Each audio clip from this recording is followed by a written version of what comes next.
Assalamu alaikum everyone, this is Aiman Nazir and welcome back to Knowledge Realm. Students, we are studying pre-partition history of Pakistan and today we are going to cover the topic Roundtable Conferences. Students, three roundtable conferences held in London from 1930 to 1932 and today we're going to cover all these three roundtable conferences. So stay focused and let's get started.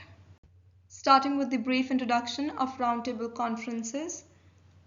Well, these conferences were actually the conferences of all the political parties and state leaders of not only India but Britain also.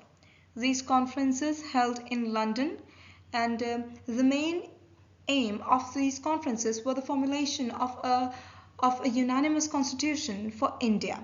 Lord Irwin called on these conferences and political issues of India were discussed in these conferences. Congress leaders started the civil disobedience movement at the time.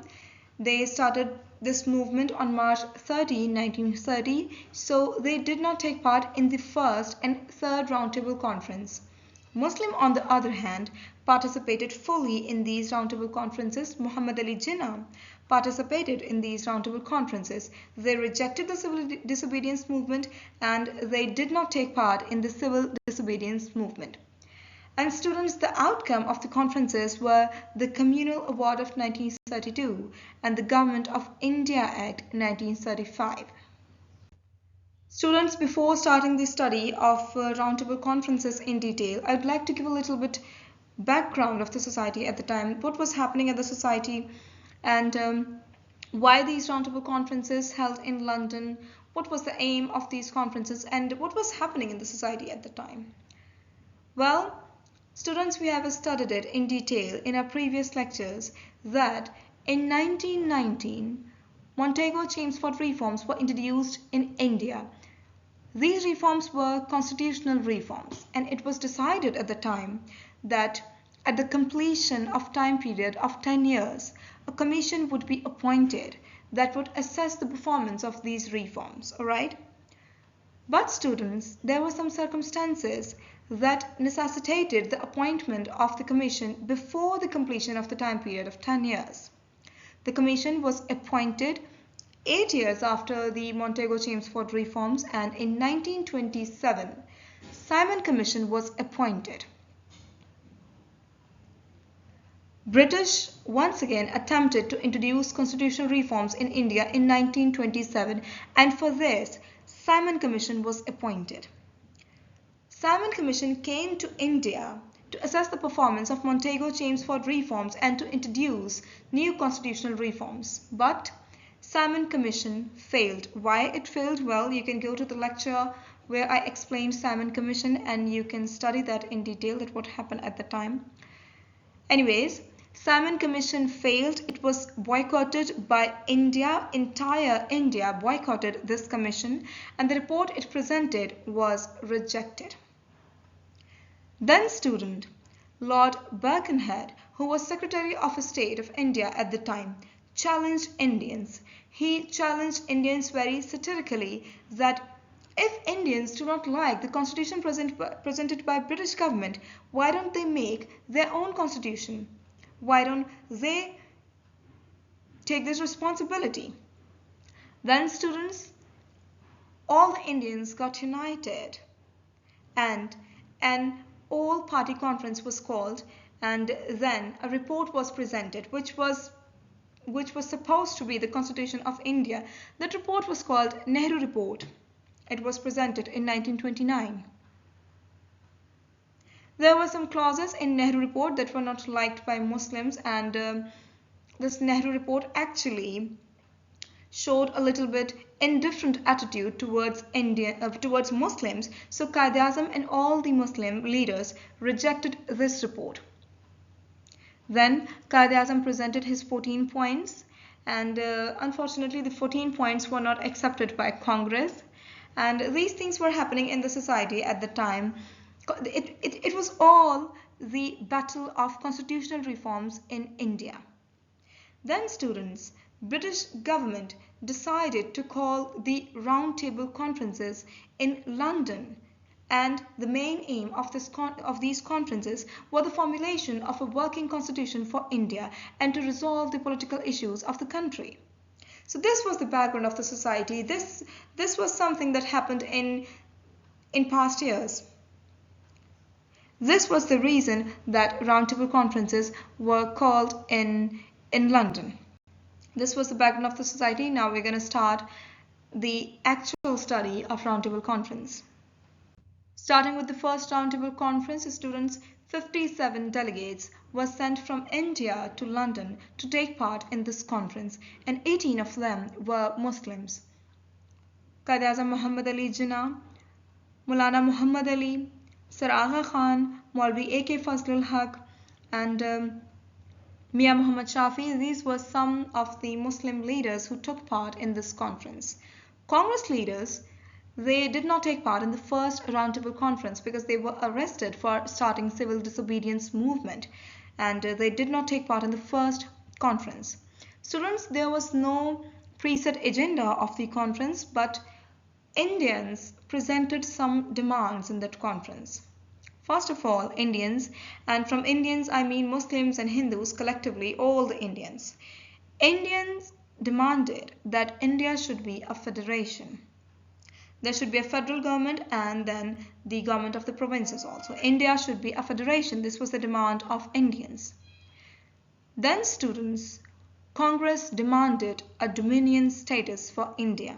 Well, here I mean that Congress did not take part in the roundtable conference. Congress did not go to London, but Mahatma Gandhi made his participation into the conference conditional to fulfillment of the demand that the British government should announce that the proposed conference would draw up a constitution which would grant the dominion status to India. This was the demand presented by Gandhi before the initiation of the first roundtable conference, before the initiation of roundtable conferences. He did not go to London, but he presented this demand in front of the British that yes, I would take part in the conference only under the condition that you promise me that at the culmination of the conferences, you would give India a constitution, and you would grant India a dominion status. This was the demand presented by Gandhi himself. So Congress did not take part in the conference, but they demanded a dominion status for India. Muslims demanded independence from British government, and Muslims demanded safeguards for themselves. This was the demand by Muslims. Now students, here I've added a very famous quote of Maulana Muhammad Ali. Maulana Muhammad Ali went to London. He took part in the first roundtable conference, and here is a very famous quote of Maulana Muhammad Ali. He delivered a speech there and he said, "I want to go back to my country if I can go back with the substance of freedom in my hand. Otherwise, I will not go back to a slave country. If you do not give us freedom in India, you will have to give me a grave here." Now, just try to understand, try to feel the feelings of Maulana Muhammad Ali. He is demanding independence in London in first roundtable conference. Then students, various committees and subcommittees were formed regarding these issues that I have mentioned here. A committee was formed to discuss the matter of provincial constitution. Then a committee was formed to discuss the matter of minorities, then reforms in the NWFP, then separation of Sindh, defense, and the federal structure. So this was some of the working of first roundtable conference. Let us study the role of Quaid-e-Azam in the first roundtable conference. Students, Quaid-e-Azam's role in this conference was remarkable. He fully participated in the conference and he used this opportunity to the fullest for the betterment of Muslims of India. He served on different committees. He served on the following committees. He served on the Committee of Federal Structure, then Subcommittee for Minorities, then Subcommittee of Defense, then Subcommittee on the Separation of Sindh from Bombay. And in the subcommittee on the question of separation of Sindh from Bombay, he performed very well. he tried to convince the British government that why Sindh should be separated from Bombay. He proved it with his arguments. He tried to explain that the administration of Sindh is entirely different from the administration of Bombay, and he tried to explain that only a few people from Sindh represent their constituencies in the Bombay Legislative Council, and this is the reason that the problems of Sindh are not discussed in the Legislative Council, and the people of Sindh are facing very difficult time. So he tried to convince the British government that why Sindh should be separated from Bombay. Then students, he took part in discussion of the state of Indian Army. He convinced that the number of British soldiers should be gradually decreased in Indian Army. British soldiers should not be hired in Indian Army anymore. He tried to explain it. Then students, Quaid-e-Azam expressed his opinions on all important constitutional matters. He laid a great stress on the settlement of Hindu-Muslim conflict, and he demanded safeguards for Muslims in India. Moreover, students, he said that he visualizes a federation for India. This was the role of Quaid-e-Azam in the first Roundtable Conference. Here are the outcome of the first Roundtable Conference. Students, the conference ended on January 19, 1931. Consensus were made only on two issues. First, it was decided that yes, federal system would be introduced for India. And then it was decided that the diarchy that was introduced in Montagu-Chelmsford reforms of 1919 would be abolished. Another very important point, students, people made consensus on the separation of Sindh from Bombay. But students, the Hindu-Muslim problem could not be settled. This conflict was as it was before the first Roundtable Conference, and no consensus were reached on this conflict. Then students, there were issues related to the division of power between center and provinces. It was not resolved. So these were the outcome of the first Roundtable Conference. Now we're going to study second Roundtable Conference that started in 1931.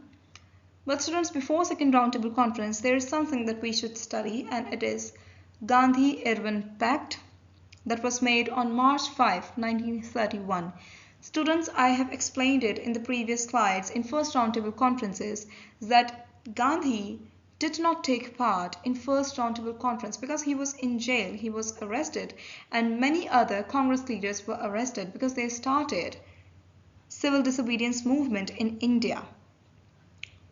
But students, after the culmination of first Roundtable Conference, Lord Irwin realized that without the partition of the top leaders of Congress, the issues of India could never be resolved.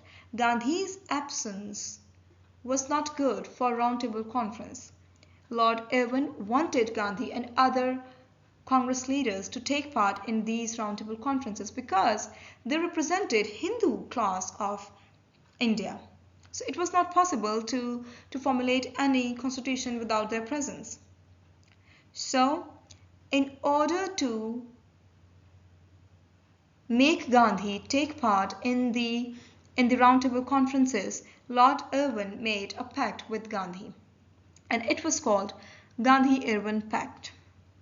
Gandhi and his colleagues were released from jail, and it was declared that Congress Working Committee is a lawful committee from now on in Gandhi-Irwin Pact, because when Congress started the civil disobedience movement, the committee was declared unlawful, but in Gandhi-Irwin Pact, this notification was withdrawn, and the party was once again declared lawful. Then students, Lord Irwin met Gandhi and they reached a pact. This pact was called Gandhi-Irwin Pact, and the points of the pact are enlisted here. First of all, it was decided in the pact that Congress would discontinue the civil disobedience movement. Then it was decided that Congress would take part in the second roundtable conference. Then Congress would be allowed canvassing for the sale of Indian manufactured goods. Then the government would withdraw all the ordinances promulgated in connection with the movement. Movement means civil disobedience movement. Then all those arrested during the civil disobedience movement will be released. This was another point of Gandhi-Irwin Pact. And the last point, all the lawsuits filed against the participants of the civil disobedience movement would be withdrawn except those involved in violence. So students, these were the main points of Gandhi-Irwin Pact. Well, different people reacted differently on this pact. Hindus took it as their victory. They celebrated this pact and they said that now British government has bowed down in front of the Congress. British government has realized the strength of Congress. I mean, Hindus, they celebrated this pact, but Muslims once again felt betrayed. They once again realized that the British government only understands the language of violence in India. But this was just a pact between Gandhi and Irwin, and it was just an effort to convince Gandhi to take part in the Roundtable Conference. And eventually, Congress took part in second Roundtable Conference. Then the second Roundtable Conference started on September 7, 1931. Finally, students, Congress leaders took part in it, Gandhi took part in it, and committees were formed to resolve the issues of federal structure and issues related to minorities. But students, the behavior of Gandhi in this conference was not very cooperative. He tried to produce hindrances in all the constructive activities of the Roundtable Conference. First of all, he objected the presence of other representatives in the conference. He opined that these delegates are not the true representatives of India. The true representatives of India are only the people of Congress. But that's not the truth. Then students, he opposed the formation of Minorities Committee. Because students, Gandhi was of the view that we should not separate minorities. By making a committee for minorities, we are separating minorities. And minorities are not separate, they are part of the India. And this was his philosophy, this was his view. But this was not practical. I mean, minorities definitely needed guarantee for themselves. They wanted to make sure of their rights. They wanted to protect their rights. But Gandhi opposed formation of Minorities Committee. Then students, Gandhi insisted that the communal question should not be allowed to become the obstacle in the process of constitution formation in India. But this was not acceptable. This was not accepted by other representatives of India because they wanted the solution of this communal question. There were many communities in India and all of them wanted the protection of their rights. And most importantly, Muslims wanted the protection of their rights. But Gandhi's philosophy was just the unity, which was not possible. We all know that. Then students, the conference ended on December 1st, 1931. Now here is the most important part of today's lecture, that is Communal Award of 1932. Students, I have discussed in the previous slide that the main agenda of the second roundtable conference was a resolution of the issue of minorities. But students, unfortunately, both the nations, that is Hindus and Muslims, could not resolve this issue. They could not make consensus among themselves, and no solution was presented in the second roundtable conference. Then students, British came to the front and British said that since you people could not make any consensus among yourself in this roundtable conference and you could not present a solution to the issues of minorities, so here we are to present a solution, and we have a solution. And the solution was Communal Award of 1932. The British government announced this award, Communal Award, on August 16, 1932. It was created by the British Prime Minister Ramsay MacDonald. And students, the main theme of this award was related to the issue of minorities, and it was related to the right of separate electorates for minorities. First of all, it ensured the continuation of separate electorates for Muslims. Muslims were given more representation on the basis of weightage in the Muslim minority provinces. But students, Muslims were not happy with this because Muslims did not get any special benefit from it. The proportion of representation was distorted in such a manner that Muslims could not get any special benefit from this award. The representation of Muslim in provinces like UP, Bihar, Orissa, and Madras were reduced from even the former level. This was something that Muslims did not like, and Muslims were not happy about this, but still Muslims decided to accept it until a substitute was presented.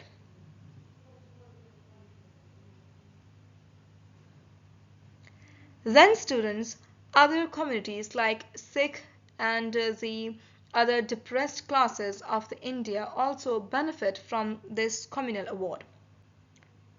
The most important clause of this award was that it gave the right of separate electorates to untouchables also.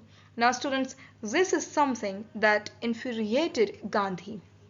Gandhi did not like it. Gandhi abhorred this communal award.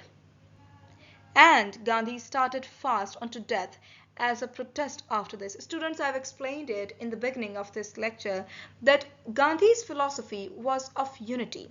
Gandhi believed that by giving this right of separate electorate to untouchables and to other depressed and minorities, other classes of India, we are promoting this idea that we are separating these nations and these classes of India, but we should not separate these classes of India. We should promote this idea, and we should make these classes of India believe that yes, you are part of the greater India. You are our part. You are not separate at all. This was the philosophy and this was the message of Gandhi. But students, this was not practical. I mean, can you make a nation who is depressed in a country believe that you should not fight for your rights?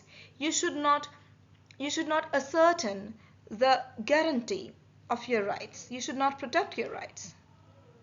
Can anyone make a nation believe that you should not fight for yourself and you are part of ourselves and we are here to protect your rights and we would do it, but we are not ready to give you any guarantee?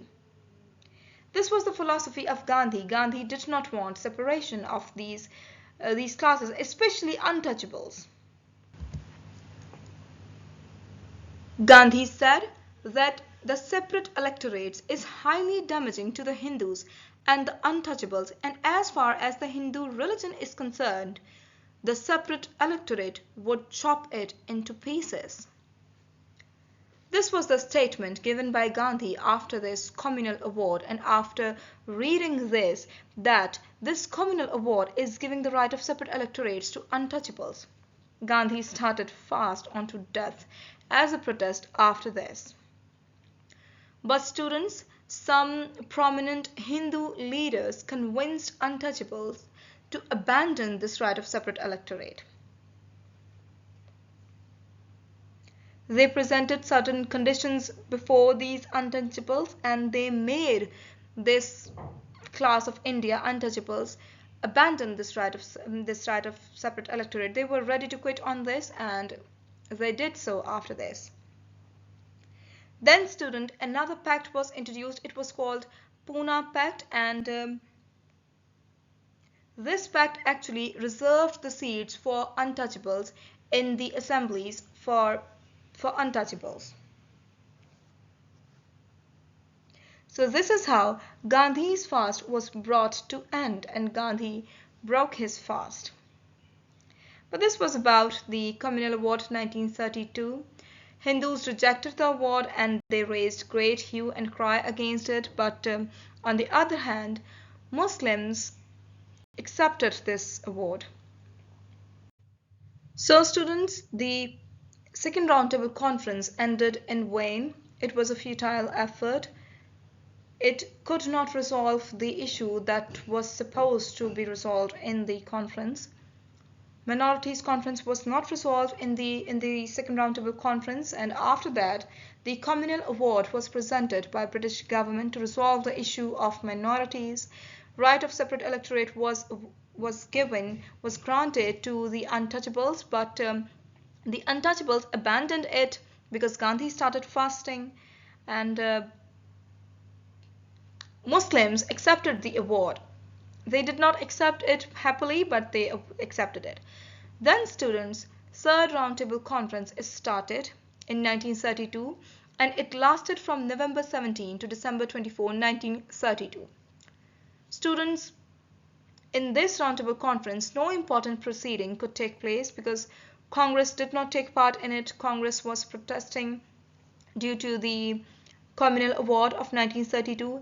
Labour Party from England also refused to attend it, but All India Muslim League took part in it, and unfortunately the issue of Hindu-Muslim was once again not resolved. And based on the recommendations of all the three conferences, a new constitution was introduced in India. This was the working of the third roundtable conference. The recommendations were collected, and a new constitution was formulated and introduced in India. This constitution was approved on July 4, 1935, and it was called the Government of India Act 1935. Students, I tried to prepare a lecture on this topic, the Government of India Act 1935, and inshallah I would discuss this and explain it in the next lecture. This is the end of this lecture today, students. Today we studied the roundtable conferences of India that were held in London, and the main aim of these conferences was the formulation of a unanimous constitution for India, and another main aim was the resolution of the Hindu-Muslim conflict and giving the right of minorities, because minorities were demanding their rights. So this was the soul of the roundtable conferences in India. This is the end of this lecture, students. I hope you all understood whatever I've explained here today. And till the next lecture, stay focused on your goals, study hard, and thank you. Allah Hafiz. And don't forget to subscribe the channel Knowledge Realm.